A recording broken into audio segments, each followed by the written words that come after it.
Olá, bom dia, boa tarde, boa noite. Acredito que boa noite porque tem muita gente por aqui hoje, então vai ser uma conversa boa. Prometo que estamos os dois de braços cruzados na thumb, mas é só pose pra foto, ninguém aqui tá parado fazendo nada não, esperando o pior acontecer.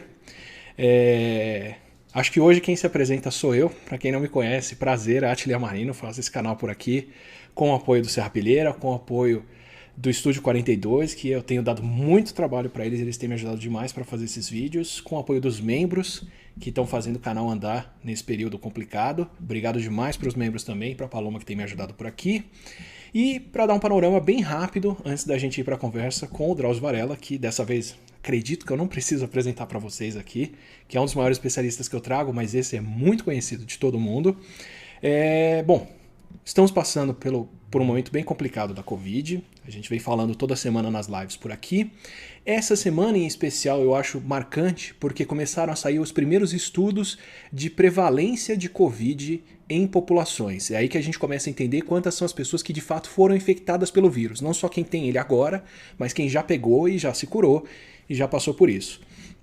Eu falei desse tipo de estudo aqui já na live de lockdown para explicar para vocês como se calcula a fatalidade do vírus. De lá para cá saíram estudos em outros centros que dizem quantas pessoas foram infectadas. Saiu um estudo na Espanha mostrando que em Madrid, que é a região mais afetada da Espanha, foram 11% das pessoas que pegaram Covid e na Espanha como um todo a prevalência do vírus foi de 5%. Por isso as fatalidades que nós vimos. Saiu um estudo falando que na França o índice de infecção por Covid chegou a 11% na região de Paris, que foi bem afetada, mas na França como um todo está por volta de 4%, mais ou menos. Para as duas regiões, isso implica em uma fatalidade por infecção de 0,7 ou 0,6 na França, até 1,1 na Espanha. Tá? O sinal de que muitos espanhóis ficaram de fora do sistema de saúde, e isso levando em conta que a Espanha não contou como mortes por Covid, mortes que aconteceram em casa. Só está entrando para a estatística deles as pessoas que estavam em hospital e foram atendidas.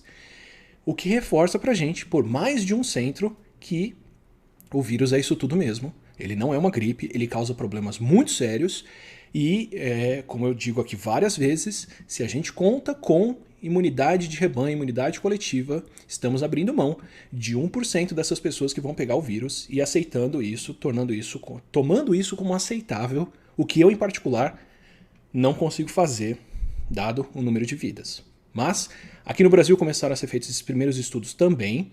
Se você está numa das cidades sorteadas para ter testagem de Covid, por favor, receba as pessoas que vão testar, receba elas bem, deixe elas testarem você. Teve pesquisador sendo expulso à tapa de lugares aqui no Brasil por conta de má comunicação sobre isso.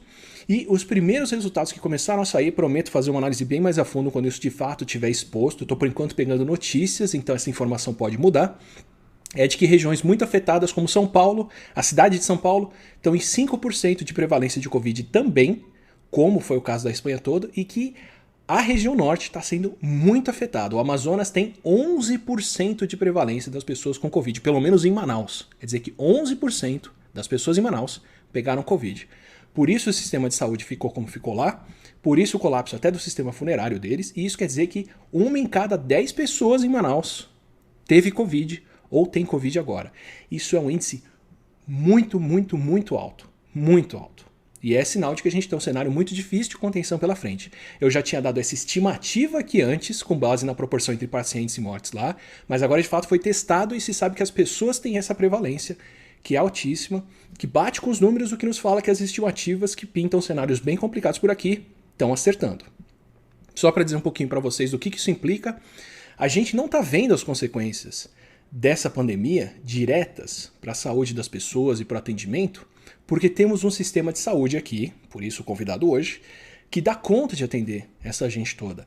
Bem ou mal, com complicações, claro, com falta de equipamento de proteção e uma série de outras coisas por aqui, mas que consegue atender essas pessoas. O que era a alternativa para isso? E é uma coisa que eu queria trazer muito atenção para cá hoje. O Brasil, por falta de prevenção, por falta de ação prévia, por falta de acompanhamento de testes e traçar os contatos das pessoas e isolar todo mundo, não está contendo a doença onde ela surge. Então, Mumbai é uma das maiores cidades da Índia, 20 milhões de pessoas como São Paulo, cheia de favelas como São Paulo, como Rio de Janeiro. uma das maiores densidades urbanas do mundo, a maior densidade urbana do mundo. E o que eles estão fazendo para não lotar o hospital? Cada pessoa que testa positivo, eles vão na casa das pessoas, testam todo mundo ao redor, acompanham todo mundo ao redor, todo mundo é carimbado e tem que ficar em casa por 14 dias. Para essas outras pessoas não passarem para mais pessoas, para isso não virar um problema no hospital, para isso ficar contido na comunidade. O Brasil não tem feito isso. Eu ainda vou perguntar para o Drauzio por que a gente não está fazendo isso.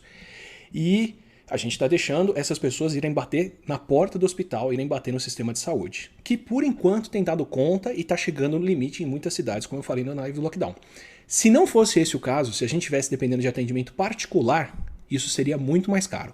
Manaus, a gente tem esses números, tem uma reportagem que eu vou colocar para vocês no Saiba Mais.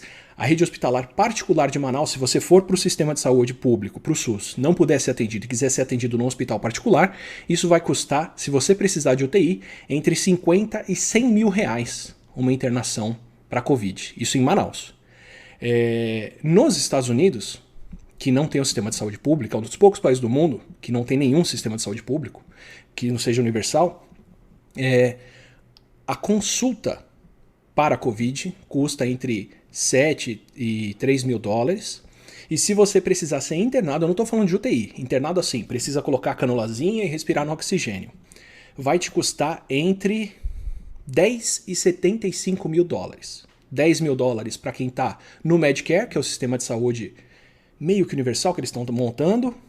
38 mil dólares para quem tem plano de saúde e tem que pagar um pouco de volta da consulta, dependendo do plano que tem, e muitos perderam isso, porque 30% das pessoas, 30 não, 16% dos americanos perderam o emprego, então muitos perderam até esse tipo de plano que estava vinculado à empresa deles, e quem tem que tirar do próprio bolso, nos Estados Unidos está pagando em média, por 6 dias de internação sem UTI, 73 a 75 mil dólares. Também vou deixar a reportagem no Saiba Mais. Esse é o custo de um atendimento de saúde que a gente não sabe que tem que ter, porque o nosso sistema de saúde aqui é público e absorve esse tipo de gasto sem que a gente veja e tenha que desembolsar.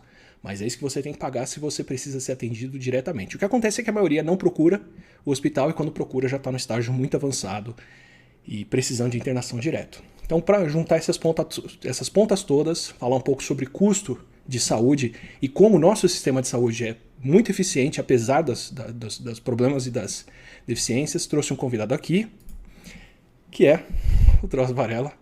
Muito obrigado pela presença ilustre por aqui, pelo privilégio de ter essa conversa, Drauzio. Eu que agradeço, Átila. Átila, só queria fazer um parênteses aí. Você falou de Mumbai, né? Mumbai é uma grande favela, né? E é uma cidade em que um governo anterior, que era um governo socialista, proibiu o aumento dos aluguéis. Ah, sim. Então, proibiu o aumento dos aluguéis e ninguém reforma nada, né? Então, as casas, é horrível, as construções todas se deteriorando, as casas caindo pedaços de concreto, etc. Agora, 40% das casas de Mumbai não tem banheiro. Não é que não tem banheiro dentro da casa, não tem banheiro. São cômodos, um cômodo ou 2 cômodos onde as famílias vivem. Ali é dormitório, é refeitório, é todas as necessidades. E como é que as pessoas fazem as suas necessidades? Cada um acha um canto na rua. Isso é um problema sério de saúde pública na Índia. Quer dizer, mesmo num lugar desse, eles estão conseguindo conter as pessoas, não é? Mesmo nessas condições mais desfavoráveis até do que a das nossas favelas e das nossas comunidades mais pobres. Né? Justamente, assim, eu tentei trazer um pouco dos dois extremos, um sistema de saúde que vai ter muitas complicações se todo mundo ficar doente, mas uma cidade que não tem infraestrutura nem saneamento básico, e um sistema de saúde como avançadíssimo e super caro como o americano, que está todo mundo ficando estressado com a Covid, né? Uma doença que não poupa todo mundo. Eu ia te pedir, Drauzio, para explicar um pouquinho da sua história médica, né? Para quem não conhece, que eu acho muito difícil, Drauzio Varela é um oncologista, mas tem uma história de trabalho riquíssima e muito mais ampla do que só tratar de câncer, como se fosse uma coisa simples também. Mas eu queria que você desse pra gente uma palhinha disso para dizer por que eu, pelo menos, considero sua perspectiva muito única sobre o que a gente está enfrentando agora no Brasil. Acho que poucos médicos tiveram uma atuação tão humanista e tão presente em cantos muito diferentes como a sua. Olha, eu me formei aqui em São Paulo, na Universidade de São Paulo, no final dos anos 60, e eu queria fazer saúde pública. Mas, na época, a carreira não era estruturada. Uhum. E o que o serviço público pagava, eu lembro que o salário inicial era igualzinho ao aluguel que eu pagava. Eu tinha acabado de casar, não dava para pagar o condomínio com o salário do Estado naquela época, pagava o aluguel. E aí eu tinha feito curso de saúde pública e falei, não vai dar, com essa especialidade não vou conseguir fazer. Aí eu trabalhei em doenças infecciosas por uns 3, 4 anos, no Hospital do Servidor Público, fiz um estágio lá na clínica do professor Vicente Amato, e depois disso eu acabei indo para o Hospital do Câncer, me interessando por imunologia, e fiquei no Hospital do Câncer dirigindo esse serviço de imunologia. Aí em 83, eu fui convidado para fazer um estágio no serviço de imunologia de um hospital em Nova York, o Memorial Hospital de Nova York. E aí fiquei lá. Nova York naquela época era o epicentro da epidemia de AIDS. Então vi os primeiros casos de AIDS, aqueles tumores chamados sarcomas de Kaposi, que hoje são raros, mas na época eram muito frequentes, que apareciam manchas avermelhadas pelo corpo, que estigmatizavam os doentes e tudo. E quando voltei para o Brasil, era uma ignorância total em relação à AIDS. A própria imprensa tratava a AIDS de peste gay. E eu achava aquilo um absurdo, porque eu disse, se você diz que é peste gay, se eu não sou gay, não tenho perigo, não me sinto em perigo. Ou se eu sou mulher, então é uma coisa que só dá nos gays. E não existe doença sexualmente transmissível que poupe um dos sexos. Falei, essa não vai ser a primeira doença. E aí me envolvi nessa coisa de transmitir informações. Comecei pela Rádio Jovem Pan, onde eu tinha um amigo que era o diretor de redação, Fernando Vieira de Mello, que hoje tem o nome daquele túnel, quando você vem pela Rebouças, vai descendo, é o túnel Fernando Vieira de Mello. Homenagem merecida a um gênio do rádio, era um homem maravilhoso. E ele me introduziu nessa vida de comunicações. E aí depois disso veio, e eu trabalhando como oncologista sempre, né? E aí eu acabei indo convidado para a TV Globo, primeiro para fazer um programa, uma intervenção sobre uma série que eles tinham comprado da BBC sobre o corpo humano. E aí, quando eu vi, estava envolvido na televisão e com esse viés de educação em saúde pela televisão. Isso me permitiu circular pelo Brasil, por várias partes do país, gravar em periferias das maiores cidades brasileiras, em todas as regiões, norte, sul, leste, oeste, todas as regiões brasileiras, e me deu uma visão da saúde, uma visão mais abrangente. Eu tive essa oportunidade. E assim foi. Eu acho importante, obrigado pela introdução, acho importante destacar isso porque tem um motivo pelo qual, e eu não quero me colocar no mesmo patamar nem de longe, mas tem um motivo pelo qual nós somos conhecidos a essa altura ou procurados num surto de Covid, porque é uma doença nova, é uma doença onde tudo é desconhecido da ciência ainda, então, claro, as pessoas vão depender muito mais de quem consegue comunicar o que está acontecendo e o que está se passando, né? O HIV e a AIDS dependeram muito dessa educação, né? Que funcionou muito bem aqui no Brasil, inclusive, né? E, bom, eu fui me preparar para cá hoje, fui voltar a ver várias das suas entrevistas, as conversas, e tem uma coisa que me chamou bastante atenção, que acho que foi um momento em que a gente teve um pouquinho de discordância sobre o que estava acontecendo, que é a pandemia ali no mês de fevereiro, principalmente, onde, né, a coisa começou a sair um pouco da China, os casos começaram a acontecer um pouco fora. Eu estava me sentindo mal até na época de estar com medo disso, de estar preocupado com isso, e não ver isso refletindo nas pessoas. E eu lembro de uma fala sua, que é a fala de que no passado, durante a gripe espanhola, a gente tinha, né, corpos sendo carregados em carroças por aí, e que isso não ia ser, que a Covid de forma alguma ia ser uma coisa parecida. Você ainda acha impossível isso acontecer? Não, acho que não está acontecendo já, não é, Átila? Eu tenho esse remorso de, no início, não ter avaliado bem o que podia acontecer, qual seria a agressividade desse vírus.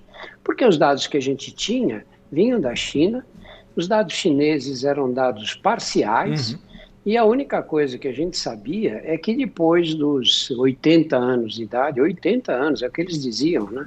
A mortalidade chegava a mais ou menos 15%, 14,8% nos números deles, né?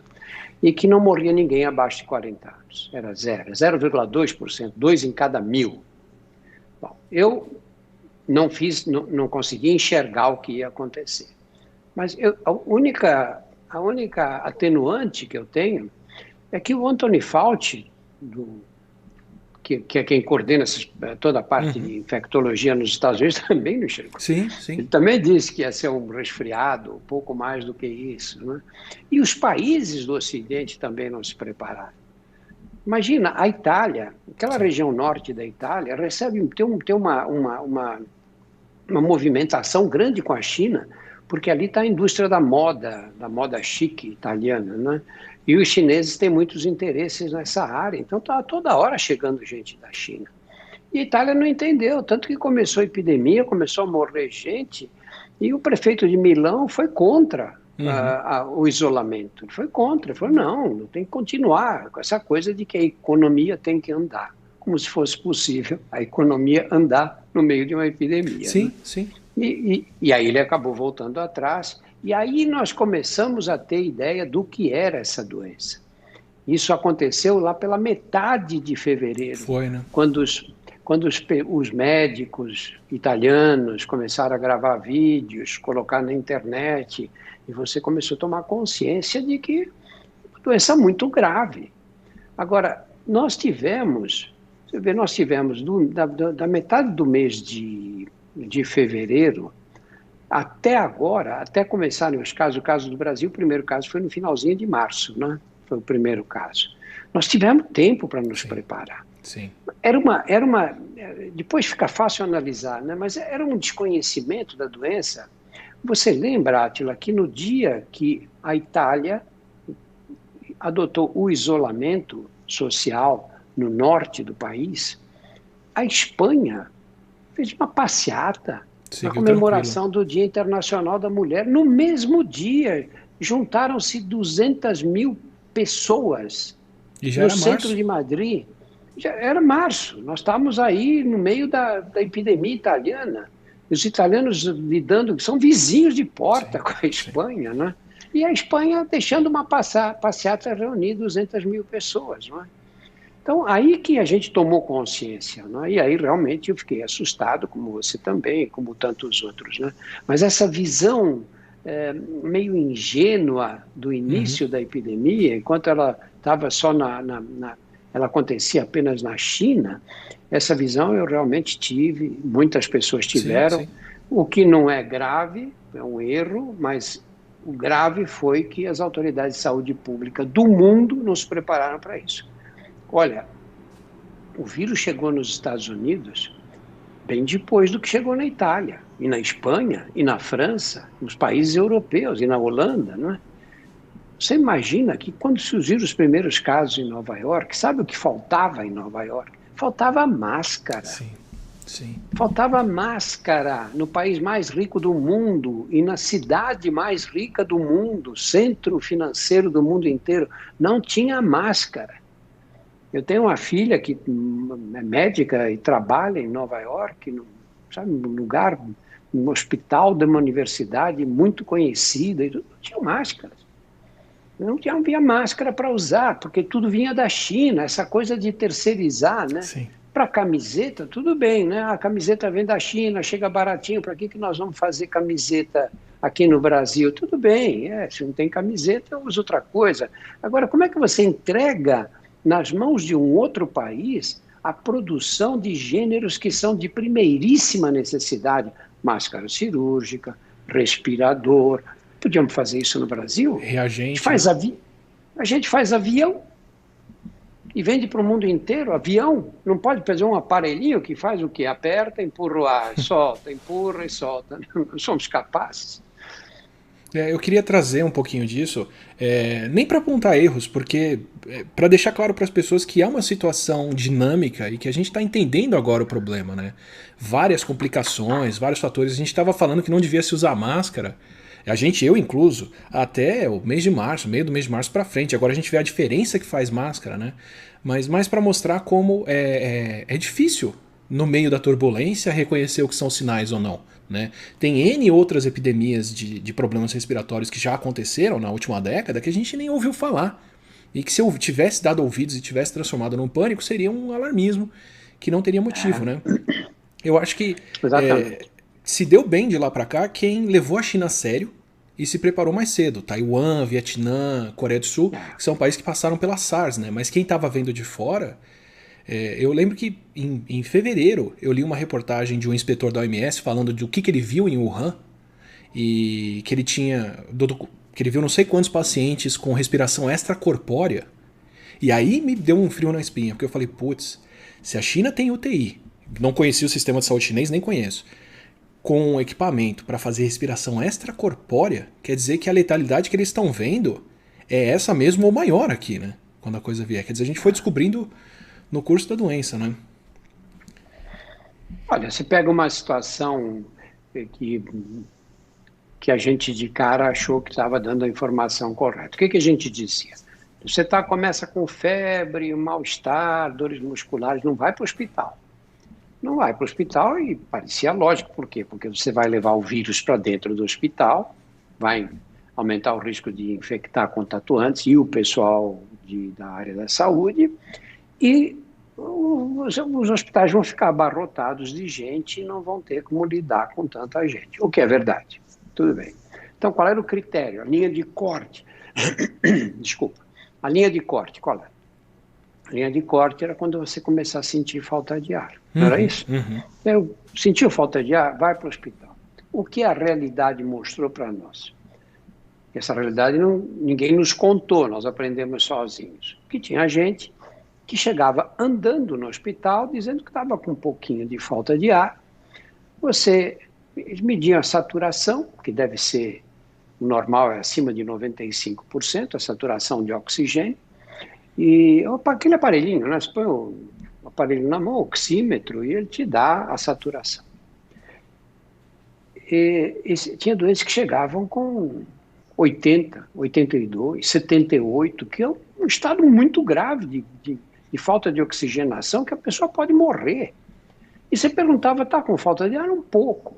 Se você, nesse momento aqui, Átila, a gente baixar a tua saturação de oxigênio para 90, você vai ficar ofegante. Como é que essas pessoas tinham 80 e poucos e não estavam ofegantes? Uma coisa que a gente aprendeu, que a epidemia provoca isso. Então a mensagem não pode ser mais essa. O que você tem que dizer agora? Você tem que dizer o seguinte, que seria tão bom se você tivesse um oxímetro, né?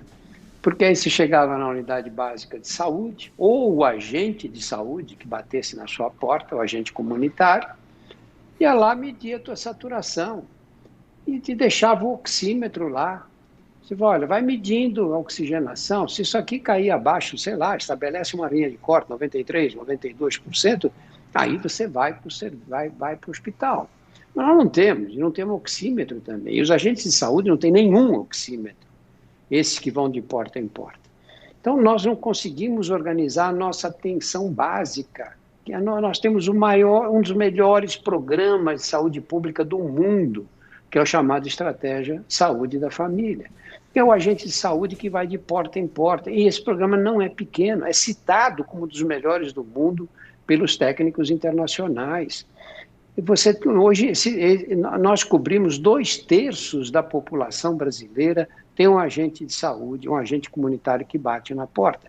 As equipes têm um agente, é uma pessoa do local, tem vários desses, 4, 5, 6 às vezes, um auxiliar de enfermagem, uma enfermeira, um médico. Ali é que é o local onde você vai resolver a maioria dos problemas. Quando essa saúde e a atenção básica funciona, você resolve 90% dos problemas ali. Agora, esse sistema, quando não funciona, os agentes não estavam preparados para receber as pessoas, não tinham material de proteção, máscara, gorro, etc., roupa, avental, não tinham. O serviço ficou paralisado, nós perdemos um serviço que levamos anos montando e que está sendo pouco utilizado no decorrer dessa epidemia, não é? Eu acho que são dois pontos bem importantes aí, né? Um ainda dá tempo de correr atrás disso, né? A Covid não é um problema que vai embora semana que vem. Não adianta a gente tratar como vai ter um pico ou dois e acabou. Se 5% só das pessoas em São Paulo pegaram o vírus, quer dizer que ainda tem 10, 15, 20 vezes mais pessoas para pegar isso. Quer dizer, meses pela frente para enfrentar o problema. Então, as nossas fábricas já podiam estar pensando em produzir os respiradores, já podiam estar pensando em produzir máscara, reagente, equipamentos de proteção, oxímetro ou o que for para equipar todo mundo, né? Não é porque não agimos até aqui que não adianta agir daqui para frente.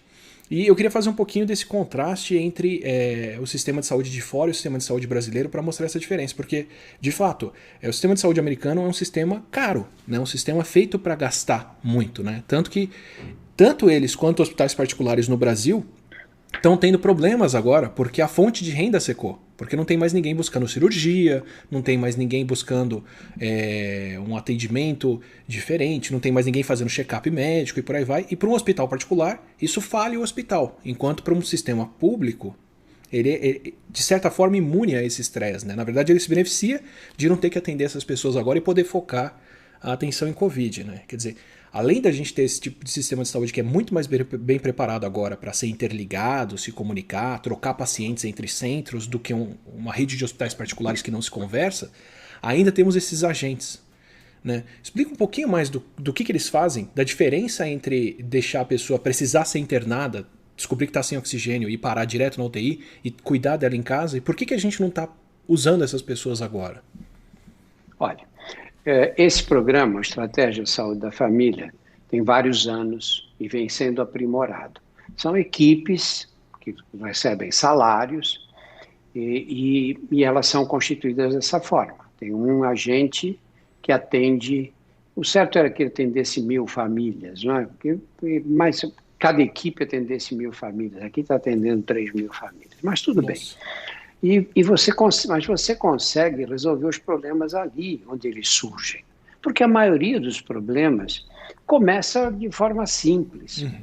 Lógico que você pode pegar alguém que tem um infarto, de repente tem que ser removido rapidamente. Mas aquele infarto é o final de uma situação que veio se encadeando dessa forma.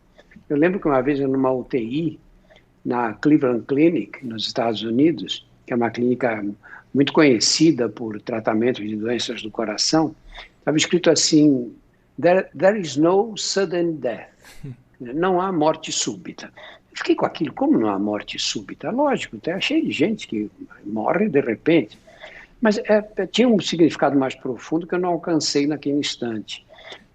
Essa morte que aconteceu agora, ela vem sendo armada lá atrás, porque o cara estava com excesso de peso, era sedentário, comia mais do que precisava. Né? Isso vem se encaminhando, né? Não se cuidou, a pressão estava alta, ele não controlou, aí ficou com diabetes. Quer dizer, isso é um longo processo. Quando você consegue intervir no início dessa cadeia, você poupa uma porção de problemas. Olha, eu atendo em cadeia há 30 anos. Esse é o 31º ano. Agora está interrompido esse trabalho, por razões óbvias. Eu não sou um grande clínico. O que eu conheço mais é a área de oncologia, lógico. É assim que eu estruturei toda a minha carreira. Mas eu tenho uma formação de clínica mediana, razoável. Eu resolvo 90% dos problemas. Acho que mais do que 90%. E o que eu tenho lá? Eu tenho um estetoscópio e eu tenho uma cesta básica de medicamentos. Não adianta pedir exames, porque primeiro não sei se serão colhidos, depois se forem colhidos não sei se eles voltam para a minha mão. Então eu peço quando é necessário e tudo, mas eu sei que aquilo não vai ajudar a minha decisão médica, não vai modificar a minha conduta. E por que eu resolvo 90% desses casos? Porque é muito complicado de lá você mandar um doente para o hospital, porque não é que ele sai da cadeia e vai para o hospital, ele precisa de escolta, é uma complicação doida, nem sempre tem essa escolta, mas ele pode ser transferido hoje, amanhã, pode levar uma semana, ou podem esquecer dele lá e pronto, né? Então eu tenho que resolver ali na hora, e é possível. Então no caso da Covid, o que seria o certo? Começa alguém, está em casa, começa com febre e tal. Chama o agente de saúde. Ele vai, olha, mede a temperatura, põe o oxímetro, olha. Ou se não tem oxímetro, tudo bem. Diz, olha, faz o seguinte, você vai ficar 3 ou 4 dias em casa, quieto. Ninguém morre com Covid em 3 ou 4 dias, ninguém. Aí você fica 3, 4 dias e vamos ver o que vai acontecer. Eu volto aqui diariamente, passo para te ver e você me diz como você está. Se depois desses 3 ou 4 dias você está se sentindo melhor, você sente, não, a febre baixou ou caiu, desapareceu a febre, eu agora as dores melhoraram, estou me sentindo mais forte. Fica aí quieto, fica em casa, é o melhor lugar para você se tratar. Canja e bastante água, né? Canja de galinha e bastante água, né? Como as nossas avós faziam. E aí pronto, você está resolvido. Agora, 3, 4 dias depois, você não está legal, né? Você continua derrubado, as dores musculares persistem, a febre se mantém ou não se mantém, mas você sente que você não está bem, aí é hora de você ir para o hospital, porque é a hora de ser avaliado.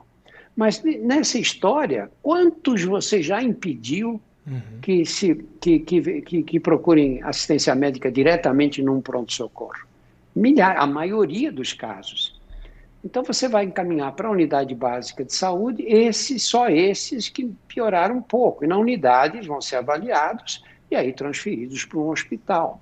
Uma parte deles, porque outra parte nem precisará ser transferida. Quando você não tem esse sistema funcionando, o que acontece? As pessoas, seguindo critérios pessoais, coisas que ouviram falar, elas começam com febre e ficam assustadas, porque a vizinha começou assim e morreu, porque a tia do amigo... E aí correm para o hospital, e aí ficam procurando assistência médica numa fase que não dá para dar assistência médica para todo mundo. Não dá, nenhum país conseguiu fazer isso, né? Isso é uma coisa que eu tô percebendo até. Eu tenho um vídeo que é os sintomas da Covid, que vem ganhando mais views a cada dia. Quer dizer, é muito mais gente entrando na internet procurando para ver se os sintomas que tem são esses e acompanhando. Mas eu queria muito que as pessoas internalizassem que isso não é um estado natural da saúde do país, né? A gente sempre cuidou relativamente bem da saúde das pessoas aqui, ou muito bem, dada a realidade do Brasil, na verdade, né? Dada a extensão, dado o tamanho, e tem precedente para acompanhar as pessoas, para testar, e inclusive é importante isso, né? Pegar essas pessoas enquanto elas estão em casa, garantir que elas não estão com oxigenação, né? Chegando a esse problema. A gente teve uma conversa aqui com o Carlos Pompilho, que é intensivista, e estava falando justamente isso, que estão mudando muito a noção de quando a pessoa precisa receber oxigênio e quando ela precisa ser internada, porque ela pode já estar sem oxigênio no sangue, sem dar sintoma nenhum, e seria muito melhor tratar ela logo antes, né? Quer dizer, a gente tem o histórico para isso, tem a força-tarefa para isso, tem as pessoas que já trabalham aqui, mas não estamos fazendo isso, né? A gente está deixando as pessoas irem direto de casa para UTI. E aí em todas as cidades está faltando leito de UTI, mas está sobrando leitos normais. Essa é a triste realidade brasileira, né? Na verdade, eu tenho visto, eu participo desse grupo de técnicos que fazem as indicações de aplicação da ajuda com essa verba de 1 bilhão que foi doação do Banco Itaú. Banco Itaú. O que acontece? Você pega 1 bilhão, nossa, é um dinheirão, né? Para mim, resolveria resolveria a nossa vida para sempre, né? Mas quando você pensa no país, o SUS custa 250 bilhões, perto disso. Então, 1 bilhão não é tanto dinheiro. Mas quando você... Então, onde é que nós vamos pôr esse dinheiro? Porque nós somos todos voluntários, né? Você quer que o dinheiro vá para os lugares que mais precisam, Exato. onde eles possam atenuar o sofrimento daquela população. Bom, isso te obriga o quê? A entender o que está se passando. Porque até agora, como é que tem sido a condução da epidemia? A condução da epidemia tem que ser tem sido a lá Corpo de Bombeiros, não é? Onde estourou? Manaus. Olha a tragédia em Manaus. Manda ajuda para Manaus. Corre lá, faz não sei o quê, vê como ajuda. Mas e Belém, que está começando agora? Belém também precisa. Então vamos para Belém. Quantos respiradores nós estamos precisando? Só se fala em respirador. só se fala em respirador. Por quê? Porque nós estamos agindo como bombeiros, só estamos atendendo aqueles que estão desesperadamente mal, que são muito graves, à beira da morte muitas vezes, né? E aí, agora o Amapá não tem remédio, não tem drogas que a gente usa para deixar a pessoa sedada enquanto você entuba. Não tem. Nós estamos tentando ajudar a comprar remédio para lá. Isso não é papel de uma doação, é papel do Estado fazer isso, não é? Mas, enfim, essas coisas têm funcionado assim. Quer dizer, quando você olha a cadeia, como funciona, os hospitais e tudo, não há controle. As secretarias estaduais não sabem o que está acontecendo lá na ponta. Para não falar no Ministério da Saúde, que é inexistente hoje, né? De pouquíssima utilidade, se é que tem alguma. Então, nós temos essa situação no país. Primeira coisa que você faz, está em qualquer manual, nem livro, qualquer manual. Quando começa uma epidemia, o que é? É você criar um gabinete de crise. Tem que ter um gabinete que centralize, um grupo que centralize as informações todas, para saber o que está acontecendo. Se eu te disser aqui agora, aqui em São Paulo, o hospital do Mboi Mirim está precisando de alguma coisa, você é o secretário da Saúde, você tem que saber. Você tem que saber. Você tem que ter uma rede de informações.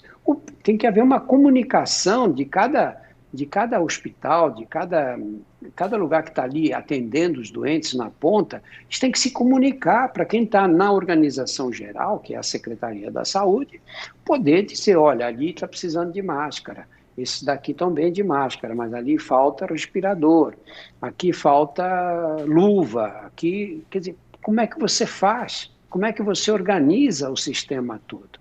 Em São Paulo, ainda existe um controle razoável, mas você sobe, especialmente o norte, que é o pior do país sempre, né? o mais desprotegido do país sempre é o norte, em todos os sentidos, né?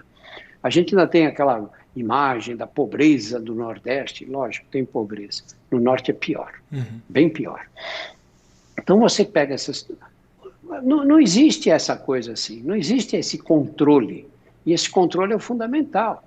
A rigor, o que é? As secretarias de saúde dos estados deviam recolher essas informações lá, de onde o serviço está sendo prestado, para saber quais são as necessidades. E o certo seria o quê? Que aí você tivesse um Ministério da Saúde que coordenasse as secretarias estaduais, para nós termos uma ação definida, uma linha única, de modo que a epidemia fosse enfrentada no país inteiro, segundo as mesmas regras. Mas isso é um sonho, né? Então, mas eu não consigo ver isso como destino, sabe? Eu tô acostumado a naturalizar muita coisa aqui no Brasil, do tipo, é o que acontece aqui, né? Então, a violência é a violência, o crime, a corrupção, é isso mesmo, é o que o país tem, e são coisas com as quais eu tive que fazer as pazes para voltar para cá e continuar vivendo no Brasil e falar, não, é o país onde eu quero seguir. Isso eu entendo, não tô dizendo que eu aceito, que é tolerável, mas temos histórico, tudo bem. Mas, assim, fomos um dos últimos países a ter casos de Covid acontecendo aqui.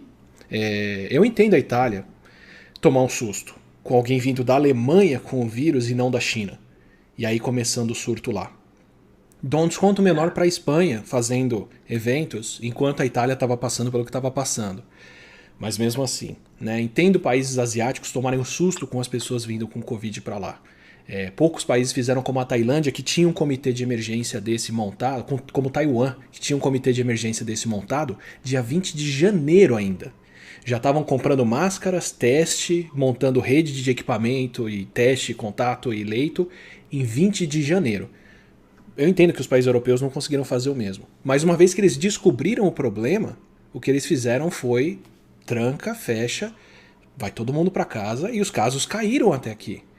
Eu não consigo naturalizar aqui no Brasil, que a gente sabe desde lá que as coisas estão acontecendo, tem um sistema de saúde bom, de uma boa competência. Te peço até alguns históricos do que a gente já fez aqui para lidar com epidemias anteriores, se possível, para mostrar que a gente tem condições de lidar com isso e não estamos agindo como esses outros países, né? Pois é. Eu acho que você tem razão num ponto. isso não quer dizer que a gente deva se conformar. Não, aqui é assim, o SUS é mesmo desorganizado, as pessoas o Brasil não tem política de saúde pública, e não tem mesmo, há muito tempo que não tem essa política, e não tem por uma razão simples. Nos últimos 10 anos, o Brasil teve 13 ministros da saúde. Não estou falando agora não, né? Estou falando dos últimos 10 anos, não estou nem levando em consideração o governo atual. Já antes era assim. O que dá uma média de permanência no cargo de 10 meses. Né? 13 ministros em 10 anos, 10 meses de permanência. O que você faz em 10 meses?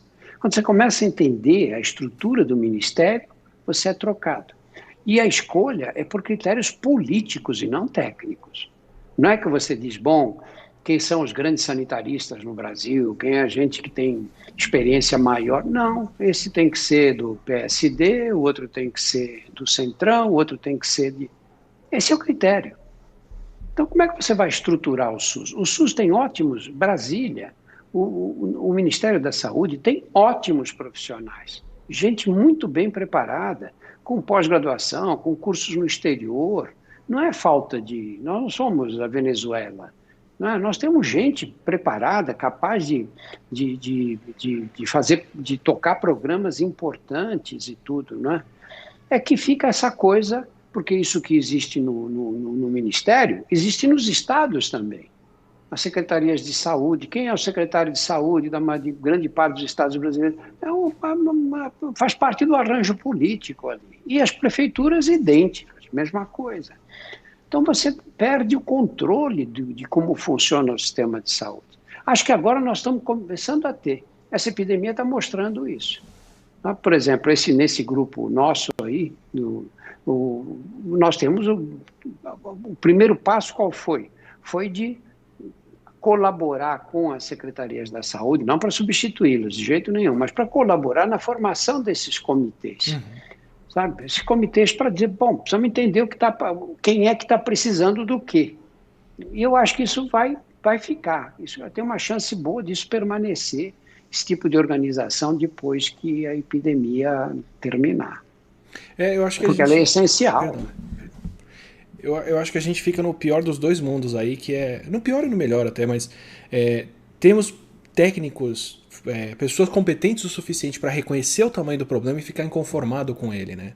Eu tenho amigos que estão trabalhando com República Dominicana, Guiana, com outros lugares onde não tem um epidemiologista formado, não tem Ministério da Saúde, não tem condições de entender o tamanho do problema. E aí qualquer colaboração é bem-vinda. O Brasil não, o Brasil é muito bem servido disso, né? Bem servido o suficiente para a gente perceber a falta que isso faz por não ser colocado em prática, né? E quando você analisa o SUS, você vê que tem tudo que precisa, sabe? Isso é que dói mais na gente. Você tem a atenção básica, tem a estratégia de saúde da família, que a gente já falou a respeito. Nós sabemos hoje que um hospital, para ser viável, tem que ter no mínimo 100 leitos, porque senão não é viável. Você pega um hospital, aí 30 leitos, numa cidade de interior, você não vai conseguir ter nesse local alguém que faça um parto mais complicado, alguém que atenda infarto do miocárdio, acidente vascular cerebral. Você não vai poder ter um neurocirurgião num hospital desse. E nem precisa. Nem precisa. No Brasil, 80% dos hospitais têm menos de 100 leitos. E 60 e poucos têm menos de 50 leitos. Foram abertos nas cidadezinhas. Por quê? Porque a maioria é que o deputado federal consegue uma verba e faz um hospital na cidade dele. E depois esse hospital, o prefeito fica com aquele problema de manter o hospital. Né? Como é que ele mantém, né? Os custos e tudo. Esses hospitais têm que ser desativados, têm que funcionar como hospital dia, por exemplo. Resolver pequenos problemas, hidratar um doente desidratado, fazer uma cirurgia pequenininha, uma coisa simples. E aí você tem que ter os hospitais regionais, que esses sim dão atendimento a várias cidades pequenas. E depois você tem os hospitais terciários, que aí fazem a medicina mais avançada, né? Porque tudo isso existe. O que não funciona é a comunicação, sabe? O que não funciona é você articular esse sistema todo.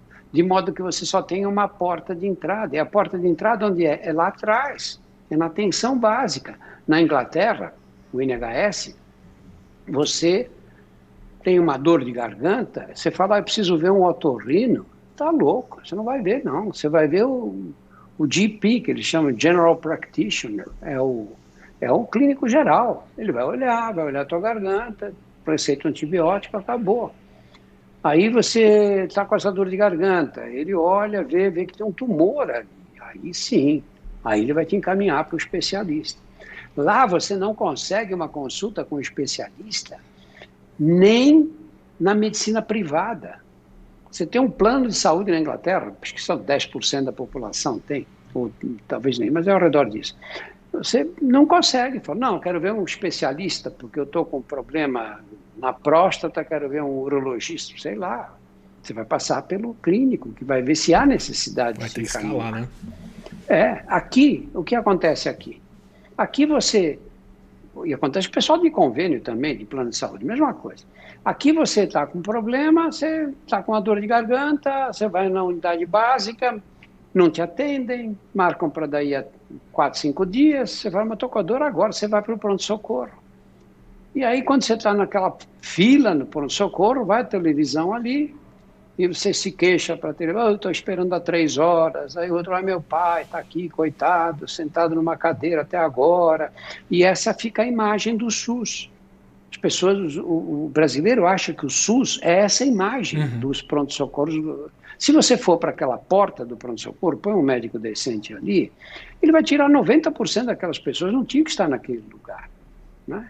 O que falta é essa organização geral.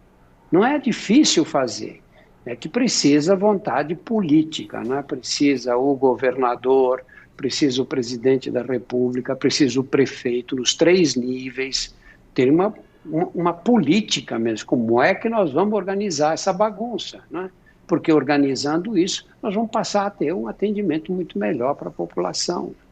E acho curioso que as pessoas entendem, eu já vi gente fazendo crítica ao SUS dizendo isso, né, que nos Estados Unidos não tem fila em hospital, mas não tem fila porque um atendimento lá custa $75 mil. Quer dizer, um bom sistema de saúde tem fila. Tem uma fila feita justamente para peneirar essas pessoas e quem precisa de atendimento urgente ter, quem não precisa tem que esperar mesmo para entrar num clínico geral, alguma coisa assim, para ser atendido, né?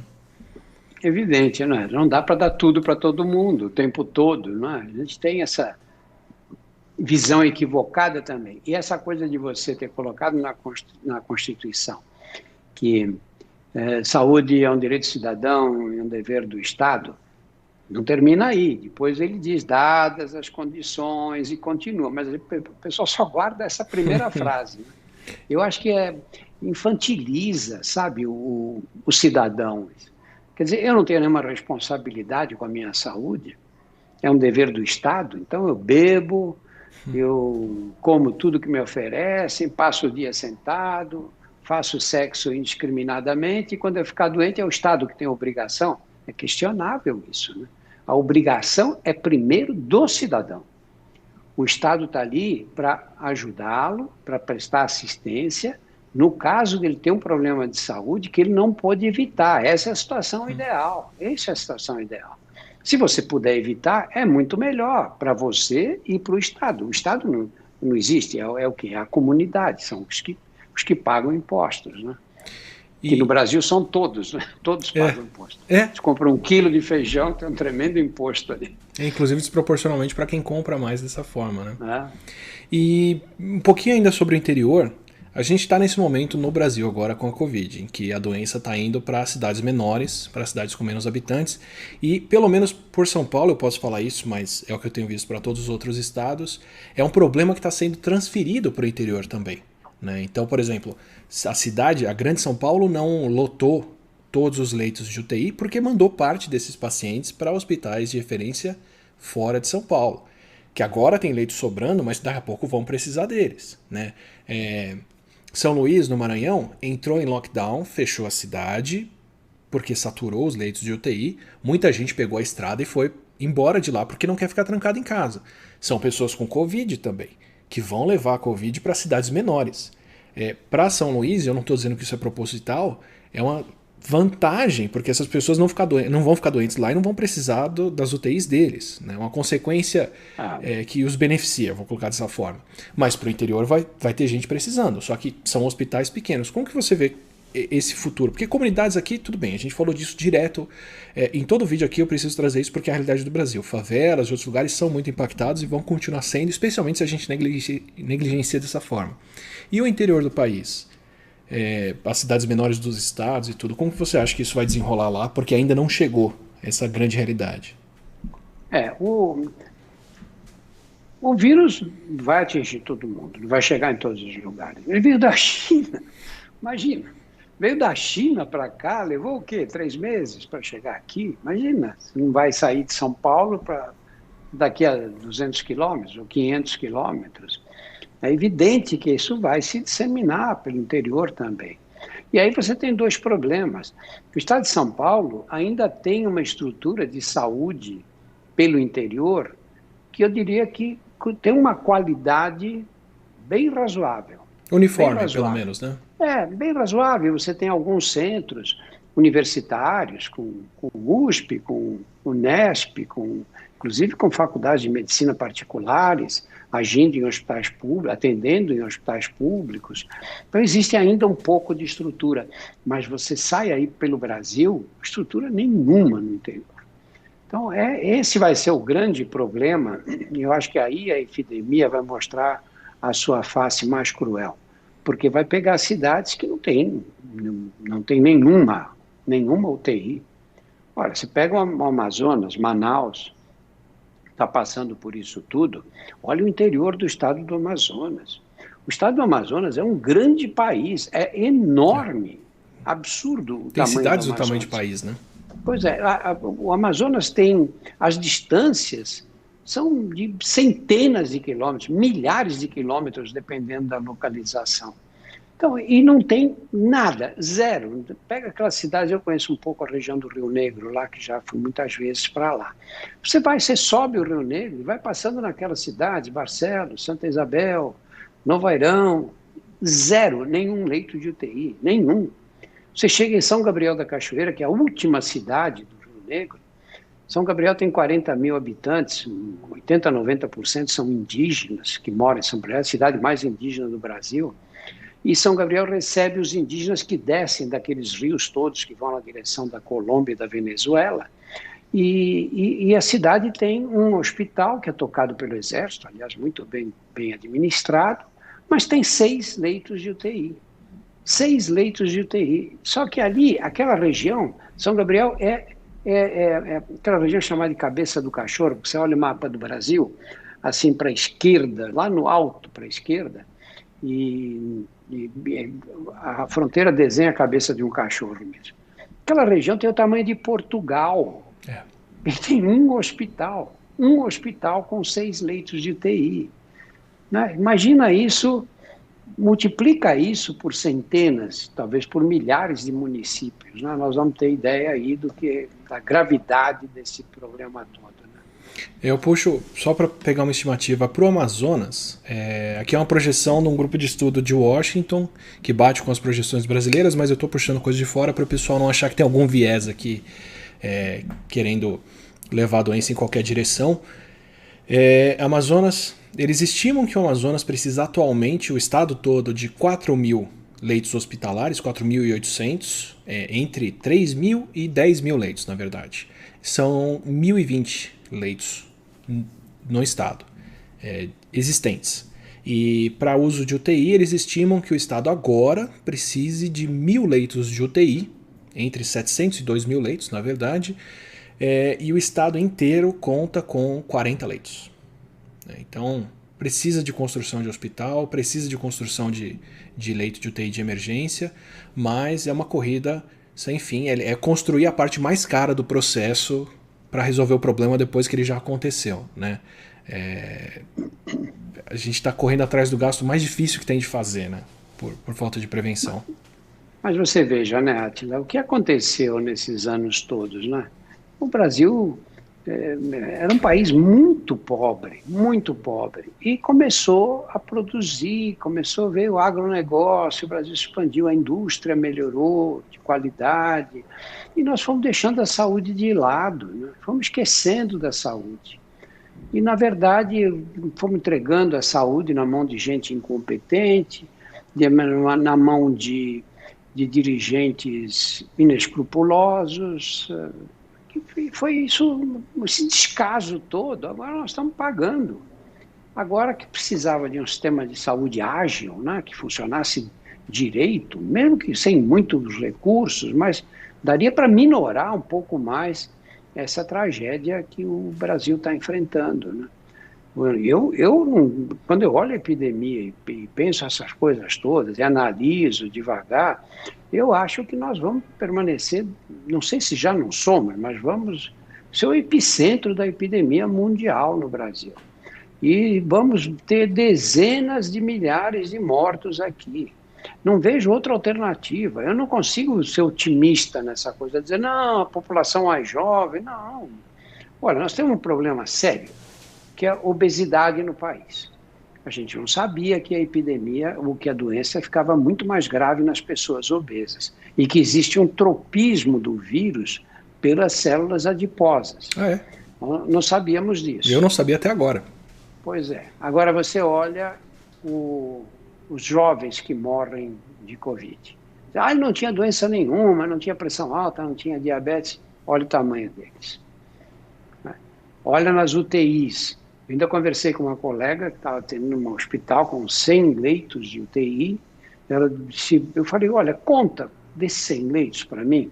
Quantos são obesos nos 100 leitos? Ela disse 80. Ela falou, depois da contagem me ligou e falou, olha, tem exatamente 80 obesos. 80%. A obesidade no Brasil, obesidade mesmo, atinge 20% da população. Por que nos Estados Unidos está morrendo tanta gente assim? Você olha os resultados das UTIs americanas e dá vergonha, não é? Tem lugares que 88% dos que estão na UTI morrem. Aqui não é assim, pelo amor de Deus. Mas por quê? A população americana, 40% cai na faixa de obesidade. Não estou falando gordinho, não. Estou falando obesidade. IMC acima de 30, né? E principalmente negros e latinos, que são os mais afetados, né? Lógico, e que são os em que a obesidade cobra o preço mais alto, né? É a faixa da população com maior prevalência de obesidade. Então, esse tipo de problema, você olha, veja Manaus. Manaus tem um problema sério de obesidade, porque isso faz parte da dieta, assim, muita gente sedentária, e a dieta lá, você vê em Manaus, eles costumam comer, o povo da Amazônia, direto, eles costumam comer arroz, macarrão e farinha no mesmo prato, tudo carboidrato, ganha um peso com facilidade, né?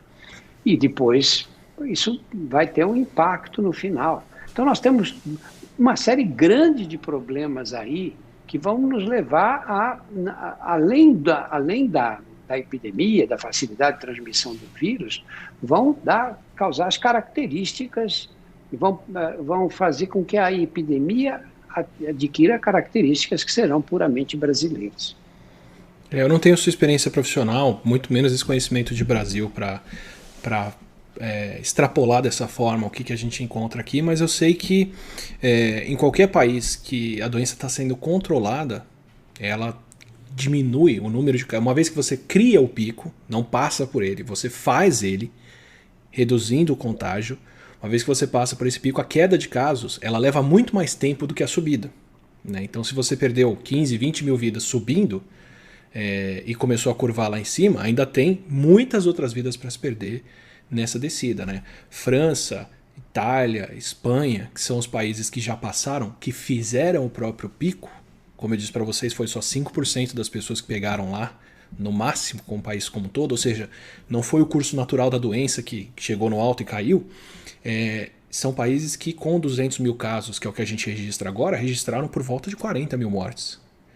Se o Brasil chegou em 200 mil casos com 16 mil mortes, quer dizer que a gente ainda vai subir muito aqui e ainda vai ver números muito maiores do que esses países se a gente estivesse parando agora e reduzindo os nossos casos aqui, né? Então, não sei dizer pela situação da saúde do interior do país, obrigado inclusive pelo panorama todo, mas pelos números da epidemiologia, da epidemia, o nosso cenário é bem complicado mesmo daqui para frente, se a gente estivesse resolvendo ele agora. E aí, dado isso, dado esse cenário que eu acho triste, e triste até por não surpreender, triste talvez por confirmar um pouco, né, esse preconceito antes da coisa começar de que talvez o Brasil fosse enfrentar mal o problema.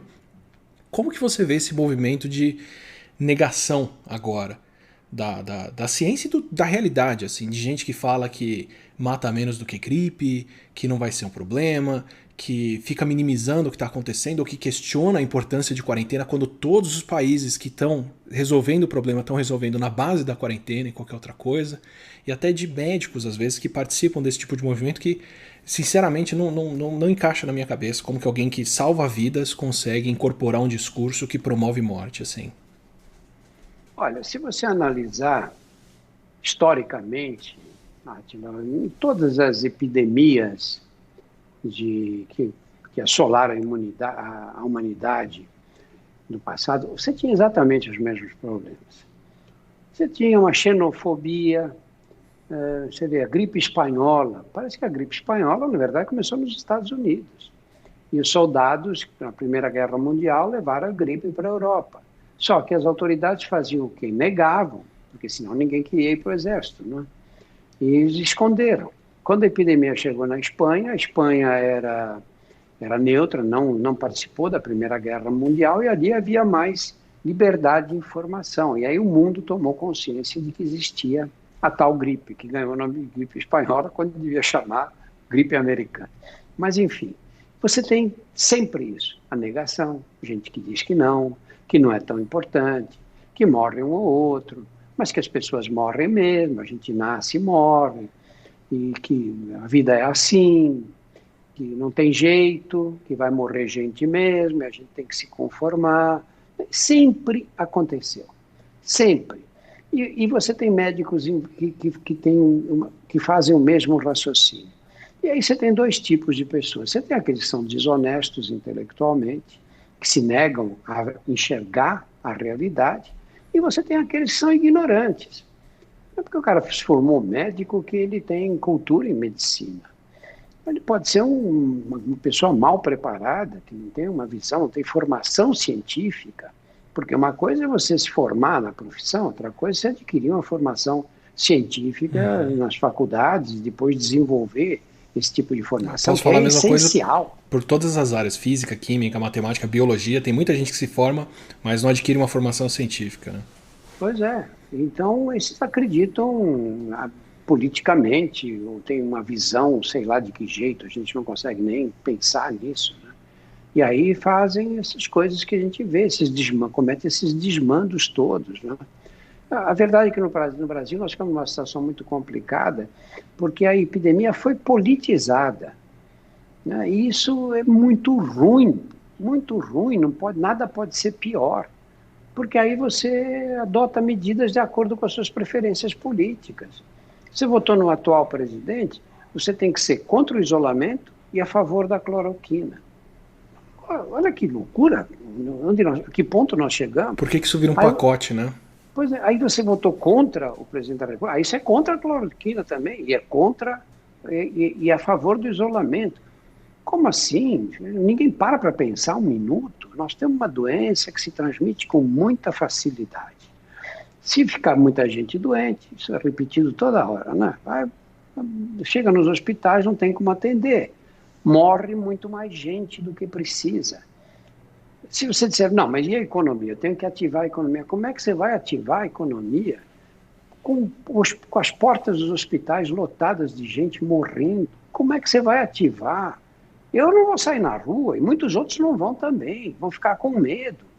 Aí você pega lá o coitado do pequeno comerciante, abre a lojinha dele, tem 2 empregados, uma semana depois estão os 2. Um internado no hospital, outro doente em casa. Como é que ele toca a loja dele? Não tem como você... Quem derruba a economia não é o isolamento, quem derruba a economia é o vírus.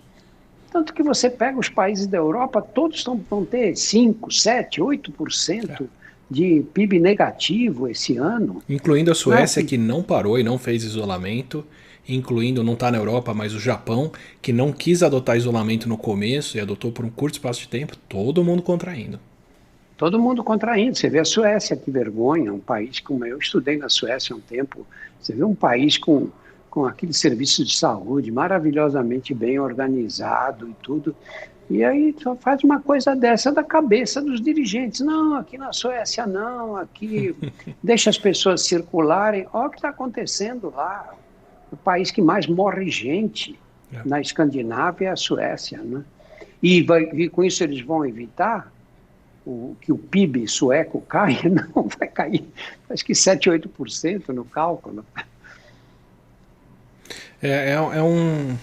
Eu acho, assim, um pouco triste a essa altura da humanidade a gente já ter tanto conhecimento e tanta cultura acumulada e se deixar cair pelos mesmos vieses de séculos e milênios anteriores, né? Mas acho que pelo menos essa lição dá para levar, assim. Hoje a gente sabe o que acontece. Temos esse histórico todo para reconstruir. A gente tem como discutir trocentos países aqui ao mesmo tempo para falar do que aconteceu, o que acontece com eles. E dá para tirar algumas lições, né? O que você acha que podia ser mais prático aqui no Brasil de se fazer? Eu acho que usar os agentes de saúde, por exemplo, para entrar em comunidades, traçar, rastrear contatos e acompanhar o pessoal, ia muito bem. Dada a sua experiência com esse comitê, né, que está avaliando o Brasil todo, que está fazendo isso tudo, o que você acha que são passos factíveis daqui para frente que podiam dar uma aliviada para a gente? Bom, primeiro, eu acho que tem vários lados positivos. Nós estamos vendo aí a iniciativa privada colaborando agora. Não é? Você vê na televisão várias empresas fazendo doações, e um compra equipamento de proteção individual, outros compram respiradores, estão em falta no mercado. Quer dizer, nós temos uma ação da sociedade civil que devia existir em tempos de paz, vamos dizer assim, não é verdade? Que não dá para viver num país com essa desigualdade social. Não dá para viver bem. Você pode ter dinheiro, mas você vai ter que ter carro blindado, você vai ter que ter grade na frente da sua casa. Se você tem uma filha adolescente, se ela atrasa meia hora para chegar em casa à noite, você fica desesperado sem saber o que aconteceu. A qualidade de vida fica muito ruim de quem tem dinheiro. E os que não têm, então, levam uma qualidade de vida péssima, não é? Muito dura, como é a realidade de todas as periferias. Nós vamos ter que dividir essa renda um pouco, pelo menos, para impedir que essas pessoas vivam nessas condições. Quer dizer, o país não pode aceitar, nós somos desiguais, o Brasil é assim mesmo, não tem jeito. Não, tem que ter um jeito. Agora, esse jeito vai envolver as pessoas que têm mais, vão ter que empobrecer um pouco, mas já tem muito mais do que precisa, a renda aqui é muito concentrada. Eu acho não que precisa de tudo isso para viver. pelos índices de concentração de renda, de quanto o 1% mais rico tem de posse do país, o Brasil, esse índice o Brasil lidera. 1% mais rico do Brasil tem 30% da nossa riqueza, ou 28%. É o pior índice do mundo inteiro nesse sentido. Pois é. Isso vai ter que mudar, não dá para levar assim. Olha o que está acontecendo agora, não desperta uma solidariedade. Você vê uma empresa dá 5 milhões, outra dá 10, outra dá... Provavelmente eles podiam fazer isso normalmente em outras situações, não esperavam, não haveria necessidade de aguardar uma tragédia desse tipo, não é? Então eu acho que tem um lado positivo, que nós estamos enxergando o país. Aí você vê no Jornal Nacional que o problema em Macapá, que é falta de medicamento em Macapá. Quando você viu Macapá no Jornal Nacional? Eu nunca falei em vídeo de Manaus. Pois é, só quando caiu um avião em Macapá, aí aparece como uma tragédia, né? Belém do Pará, nunca aparece Belém. O Brasil se restringe a esse pedacinho aqui que chega até a Bahia, de um lado, chega até o Ceará, Recife, Fortaleza, as capitais, e acabou, né? E nós temos um país continental, e isso é uma fonte de riqueza enorme, imensa. É um país que tem que ser integrado.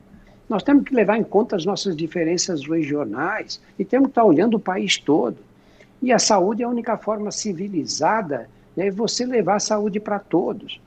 Atila, imagina o seguinte, vamos dizer que nós decidíssemos aqui no Brasil, falar, vamos acabar com esse negócio de educação. Custa caro, parar com esse negócio de escola. Tem muita escola aí, fecha tudo. Para. Quem quiser estudar, que estude por conta própria. Seria admissível uma coisa dessas? Não, pelo menos para mim, de forma alguma. É se condenar para o futuro inteiro. Pois é, um país civilizado não pode fazer uma coisa dessa. A saúde é a mesma coisa. Saúde é a mesma coisa. O Gonzalo Vecina, que é um sanitarista, professor da Faculdade de Saúde Pública, diz uma frase que eu repito muitas vezes, eu sempre atribuo a ele, não repito como minha, que ele diz, sem o SUS é a barbárie. E ele tem razão total. Imagina nós agora sem o SUS. Estaríamos numa barbárie, as pessoas se pegando a faca para conseguir internações nos poucos hospitais que existiriam. Gastando né? 100 mil reais. Gastando 100 mil reais. E os outros morrendo na rua. Né? Nós temos que usar o que a gente está aprendendo na epidemia, usar essa coordenação que tem que ser estimulada para que a gente possa ter um serviço de saúde pública decente, oferecer um serviço de melhor qualidade. Custa caro. A educação também custa caro. Não é barato você manter escolas, professores pelo país todo. Né?